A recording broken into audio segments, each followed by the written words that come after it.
Un telo degli abbracci particolarmente significativo per molti motivi, ha un valore doppio infatti per una categoria di persone che la pandemia ha bloccato nelle normali attività come tutti, mandando ad incidere in situazioni particolarmente delicate.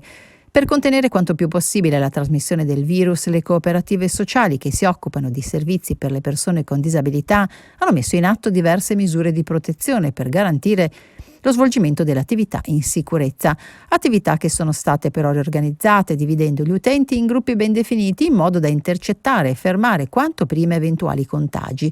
Questo ha significato anche non poter più nemmeno incrociare alcuni amici, né ovviamente poterli abbracciare. Dalla riapertura dei centri diurni abbiamo dovuto dividere gli utenti in due gruppi che purtroppo non si potevano frequentare tra di loro, relazionare, dialogare, e questo alla lunga ha iniziato ad essere un po' pesante, anche perché gli utenti, appunto le persone con disabilità, l'aspetto della comunicazione, del contatto fisico per loro è molto importante. Di qui l'idea costruire insieme un telo degli abbracci. L'idea è cresciuta piano piano, abbiamo visto comunque gli utenti soffrire di questa lontananza e ci siamo chiesti come poter intervenire per aiutarli, per sostenerli in questo.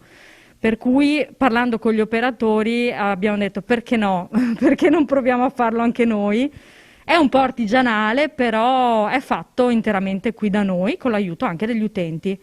E serve proprio per dare un contatto, per permettergli di abbracciarsi, di parlare tra di loro, di poter dialogare anche in tranquillità senza dover guardare le lancette dell'orologio che scorrono e anche da vicino. Quindi sì, siamo proprio felici di questa cosa, di questa opportunità. Abbiamo realizzato questo telo, abbiamo preparato noi e sono contento.